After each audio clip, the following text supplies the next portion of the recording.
प्रत्येक दर्शक का इस ब्रह्मांड में एक अनूठा और विशेष स्थान है। मैं आपको आपकी विशिष्टता की याद दिलाना चाहता हूँ और प्रतिदिन वेंकटेश्वर सुप्रभातम सुनने के लाभों के बारे में बताना चाहता हूँ। यह पवित्र गीत आपको ब्रह्मांड की ब्रह्मांडीय ऊर्जा से जुड़ने में मदद कर सकता है, जिससे आपका जीवन और आत्मा समृद्ध होगी। दिव्य क्षेत्र में जैसे ही भोर हुई और सूर्योदय से पहले आकाश में रोशनी होने लगी, आकाश में एक दिव्य सिम्फनी गूंज उठी। यह मधुर जागरण केवल एक नए दिन की शुरुआत नहीं थी, यह भगवान वेंकटेश के लिए एक पवित्र निमंत्रण था कि वे उठें और अपनी दिव्य उपस्थिति से ब्रह्मांड को आशीर्वाद दें। देवता और ऋषि पहले ही एकत्र हो चुके थे, उनके हृदय भक्ति से भरे हुए थे। कौशल्या के पुत्र और कई लोगों द्वारा पूजे जाने वाले पूजनीय भगवान राम सबसे पहले उठे। उन्हें मनुष्यों के बीच बाघ कहने वाली आवाजों से प्रेरित किया गया, जिनके कर्तव्य उनका इंतजार कर रहे थे। इस बीच गोविंदा, जिनके ध्वज पर शक्तिशाली गरुड़ थे और जो कमल नेत्र वाली लक्ष्मी के पति थे, को धीरे से जगाया गया और तीनों लोकों में समृद्धि फैलाने के लिए कहा गया। ब्रह्मांड की मातृदेवी और श्री विष्णु के हृदय में हमेशा निवास करने वाली लक्ष्मी अपने अनुयायियों की मधुर भक्ति से जाग उठीं, जिन्होंने उनके चंद्रसमान चेहरे और प्रेममय स्वभाव की प्रशंसा की।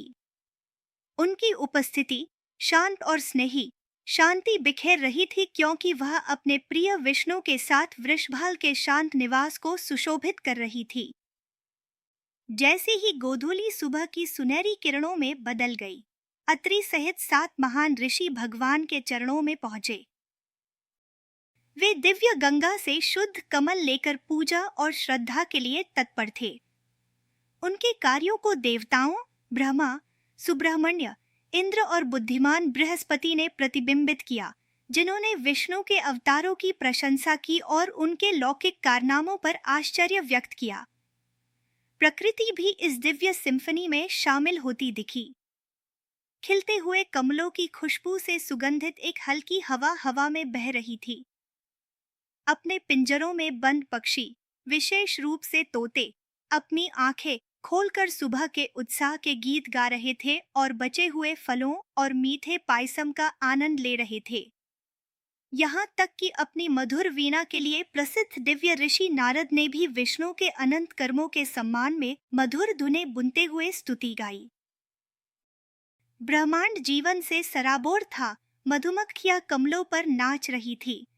ब्रह्मांड के निवासी शिव और इंद्र जैसे शक्तिशाली देवताओं से लेकर विनम्र उपासकों तक अपने उद्देश्य में एकजुट थे, वेंकटचल के भगवान को श्रद्धांजलि अर्पित करना, जिनकी उपस्थिति ने भोर को पवित्र कर दिया। नीचे सांसारिक क्षेत्रों में भी खुशी फैल गई। गांव की महिलाएं लयबद्ध तरीके से दही मथ रही थी। उनके प्रयास जीवंत सुबह के जीवन की चहचहाट के साथ सामंजस्यपूर्ण रूप से प्रतिध्वनित हो रहे थे। सूरज ऊपर की ओर बढ़ा, भक्तों, ऋषियों और योगियों पर कोमल प्रकाश डालते हुए जो दिव्य दर्शन की प्रतीक्षा कर रहे थे। यहाँ तक कि 9 ग्रह भी ध्यानपूर्वक सेवा में खड़े थे। प्रत्येक अपने कर्तव्यों को पूरा करने के लिए संरेखित था, जैसे कि सुबह की सभा की प्रतीक्षा कर रहे हों। प्रत्येक बीतते क्षण के साथ विष्णु के साथ रहने वाली जुड़वा देविया श्रीदेवी और भूदेवी करुणा और अनुग्रह बिखेर रही थी। उनकी उपस्थिति ने प्राकृतिक व्यवस्था और एकता के सार पर जोर दिया, जो सभी सृष्टि को दिव्य से बांधती है। जैसे ही आकाशीय जागरण समाप्त हुआ, पूरा ब्रह्मांड सबसे छोटी मधुमक्खी से लेकर सबसे शक्तिशाली देवताओं तक प्रत्याशा के एक पवित्र क्षण में तैयार लग रहा था। ब्रह्मांड भर में गूंजती अनगिनत आशीषों की लहर चल रही थी। वेंकटचल के भगवान, यह आपके लिए एक शुभ सुबह हो। इस प्रकार दिव्य निवास में भक्ति और अनुग्रह के साथ बुना हुआ एक दिन शुरू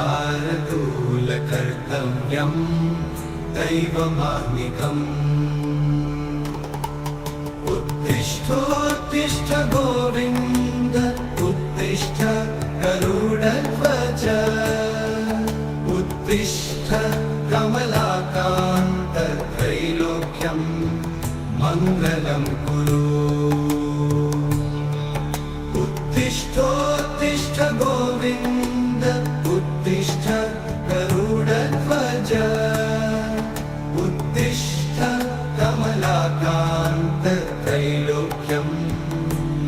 मङ्गलं कुरु। मातः समस्तजगता मधुकैटभारेण वक्षो विहारिणि मनोहर दिव्यमूर्ते। श्रीस्वामी निश्रित जनप्रिय दानशीले श्रीवेङ्कटेश दयिते तव सुप्रभातम्। तव सुप्रभातमरविन्दलोचने भवतु प्रसन्नमुख चन्द्रमण्डले। विधिशङ्करेन्द्रमणिताभिरर्चिते वृषशैलनाथ दयिते दयानिधे। तव सुप्रभातमरविन्दलोचने तव सुप्रभातम् रविन्दलोचने भवतु प्रसन्नमुख चन्द्रमण्डले। विधिशङ्करेन्द्रमणिताभिरर्चिते वृषशैलनाथ दयिते दयानिधे। अत्यादिसप्त ऋषयसमुपास्य सन्ध्या आकाश सिन्धु कमलानि मनोहराणि।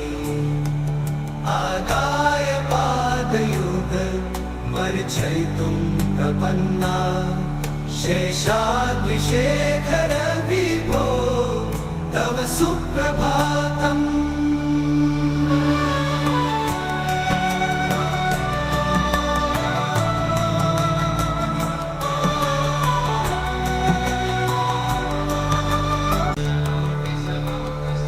वरदं जननाथ तव षण्मुख वसवाद्या वैदिकमादिचरितं विबुधास्तु वन्दे। भाषापति पठति वासरशुद्धिमाला शेषाद्रिशेखर विभो तव सुप्रभातम्। ईषत् प्रफुल्ल सरशीरुह नारिकेल पूगल्दुमादिसुमनोहर पालिकानाम् आवाति मन्दमानिलः सह दिव्यगन्धैः शेषाद्रिशेखर विभो तव सुप्रभातम्।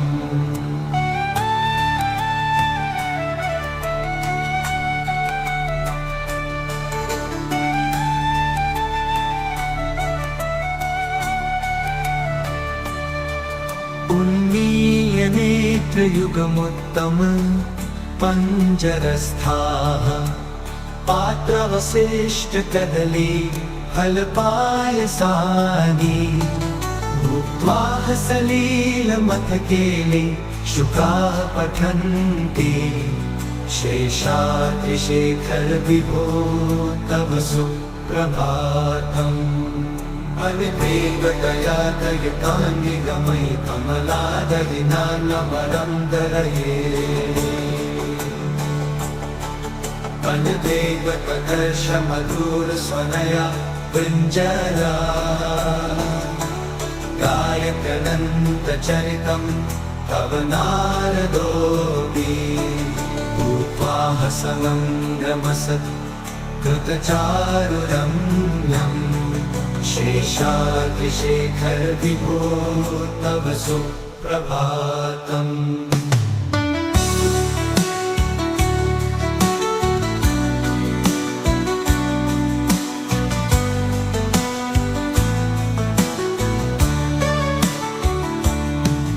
तन्द्रावली च मकरन्द रसानुविद्धञ्जा गायत्यनन्तचरितम् तव नारदोऽपि भाषा समङ्गमसत् कृतचारुरम्यम् शेषाद्रिशेखर विभो तव सुप्रभातम् लावणी च मकरन्द रसानुगीत झूंकारगीतविनदै सहसेवना योषागणेन वरदत्तदिविमध्यमाने घोषालयेषु दधिमन्थन तीव्रघोषा रोषात् कलिं विदधते ककुभश्च कुम्भा शेषाद्रिशेखर विभो तव सुप्रभातम् हरिदेवतया तपगुरुनिगमे कमलादये भातपरं कलये हरते दुर्गमावशको भवदूषणकोटिवृतात्स्मरकोटिसमा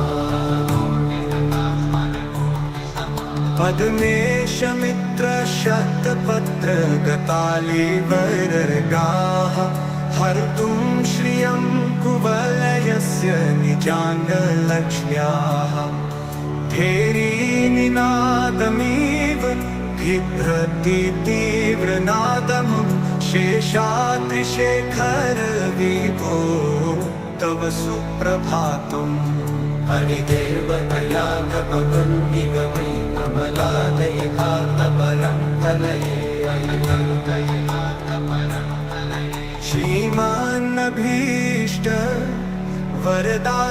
वरदाखिललोकबन्धो श्री श्रीनिवास जगदेकतयेक सिन्धो श्रीदेवता गृह भुजान्तर दिव्यमूर्ते श्रीवेङ्कटाचलपते तव सुप्रभातम् हरिदेवतया तपगुरुनिगमे कमलादये भातपरं कलये श्री स्वामी पुष्करिणिकाप्लव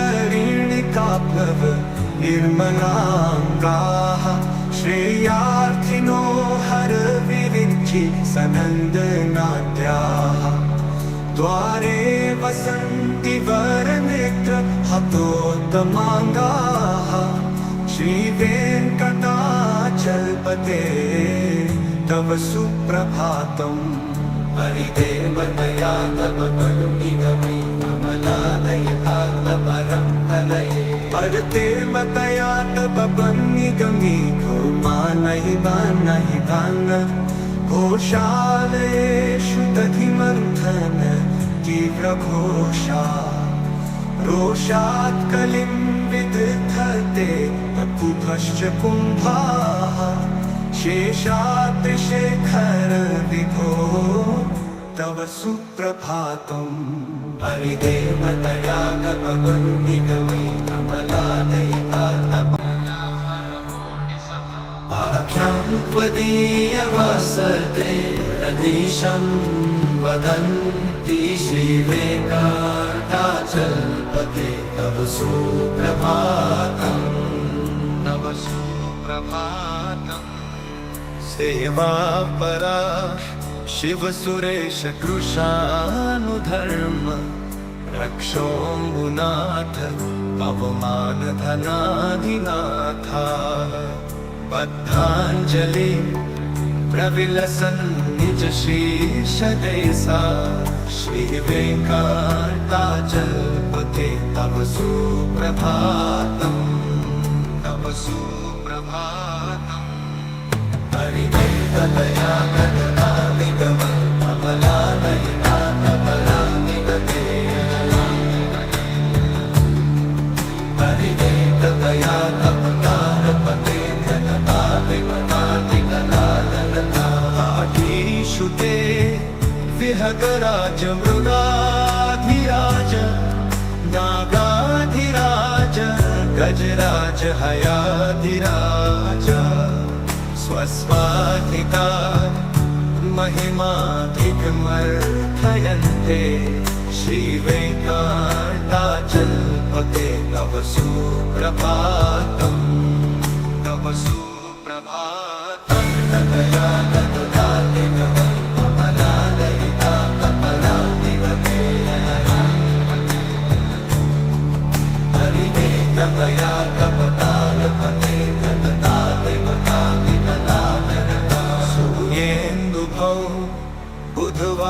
काव्यशोरी स्वरभानुकेतु दिविशत् परिषत् प्रधानाः त्वत्दासदास चरमावधिदासदासा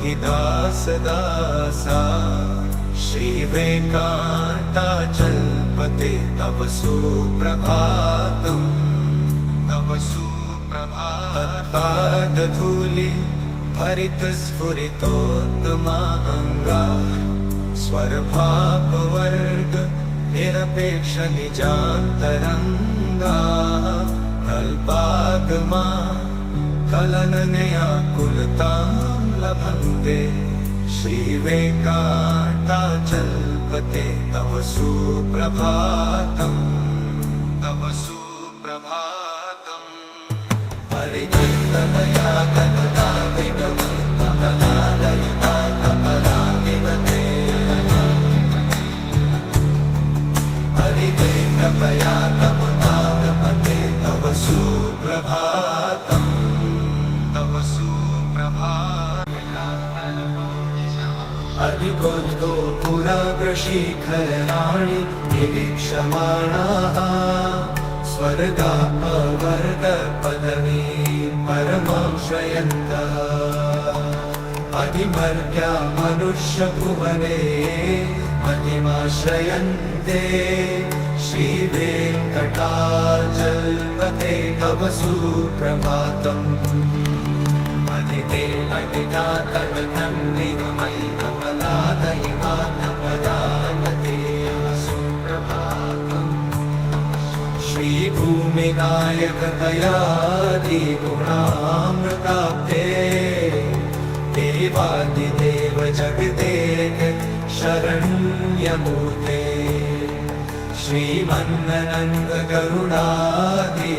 श्रीमन्ननन्दगरुडादिभिरर्चिताम्रे श्रीवेङ्कटाचलपते तव सुप्रभातम् तव सुप्रभातम् अतिवेदनता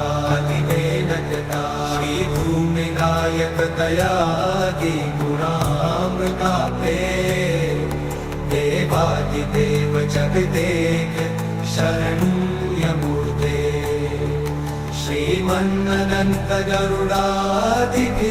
श्रीमन्ननन्दगरुडादिभिरर्चिताम्रे श्रीवेङ्कटाचलपते तव सुप्रभातम् तव सुप्रभातम् हे पद्मनाभ पुरुषोत्तम वासुदेव वैकुण्ठ माधव जगदेककाले श्रीवत्स चिन्ह शरणागत पारिजात श्रीवेङ्कटाचलपते तव सुप्रभातम् तव सुप्रभातम् अधिवेदनता गन्धर्व पुरुषोत्तम वासुदेव वैकुण्ठ माधव जनार्दन चक्रपाणे श्रीवत्स चिन्ह शरणागत पारिजात श्रीवेङ्कटाचलपते तव सुप्रभातम् तव सुप्रभातम् गन्धर्पदर्पहर सुन्दर दिव्यमूर्ते कान्ताकुचाम्बुरुवपुटमल लोलदृष्टे कल्याण निर्मल गुणाकर दिव्यकीर्ते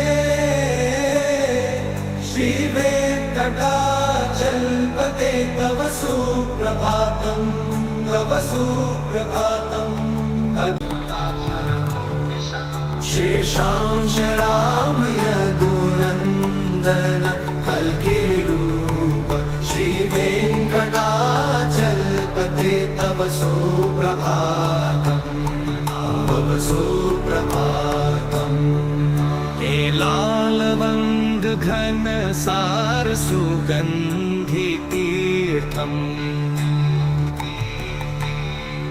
दिव्यं वियत्सरिति हेमघट्टेषु पूर्णम्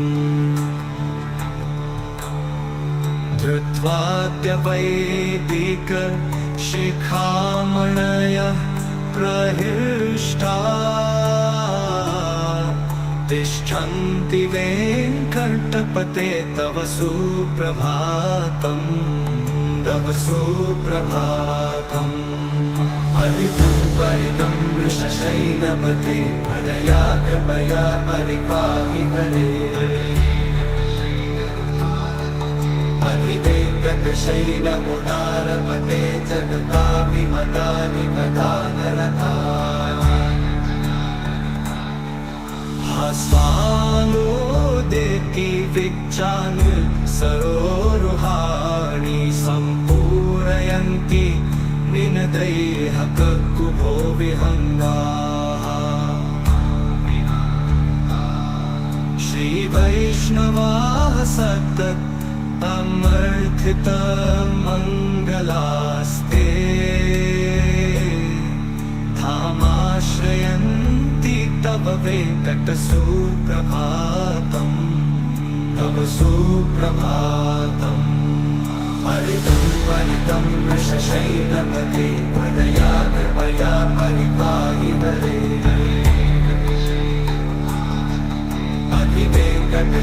हरिवेङ्कटशैलमुदारपते जगताभिमतानि कथानरथा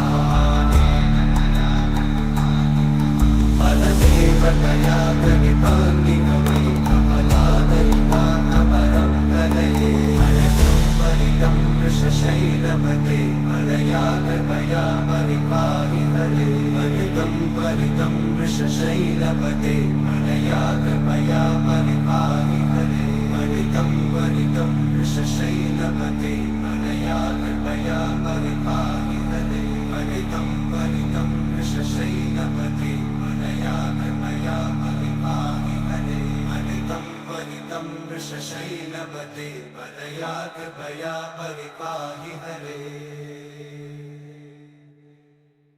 हरितेतपतं वृषशैलपते बलया कृपया परिपाहि हरे हरदेवतया गनुर्ननः हरगुरुननः मपराजन शेषां शरामयतु नन्दनकल्किरूपगुं श्रीवेङ्कटाचलपते तव सुप्रभातम्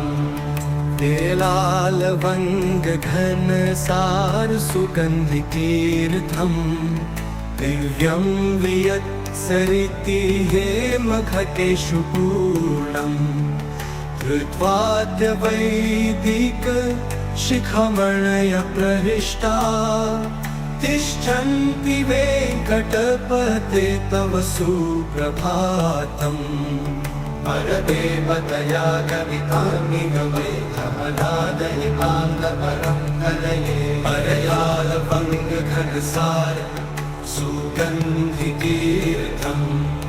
दिव्यं वियत्सरिति हेमघटेषु पूर्णम् धृत्वाद्यवैदिकशिखामणयः प्रहृष्टा तिष्ठन्ति वेङ्कटपते तव सुप्रभातम् परदेवतया गवितानि गवै कमलादयितान्नमरं कलये आस्वानुदेति विच्चानि सरोरुहाणि सम्पूरयन्ति निनदैककुभो विहङ्गा श्रीवैष्णवाः सततमर्थितमङ्गलास्ते धामाश्रयन्ति तव वेङ्कटसुप्रभातम्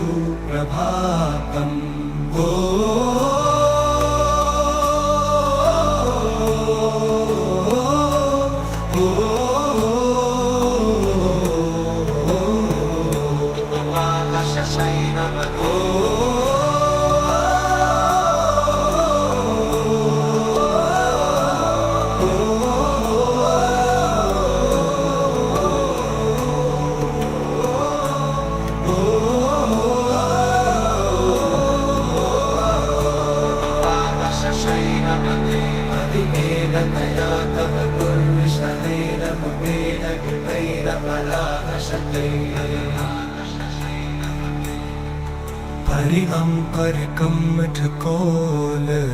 सिंहवर्णिन स्वामिन् परश्वत्थ बोधन रामचन्द्र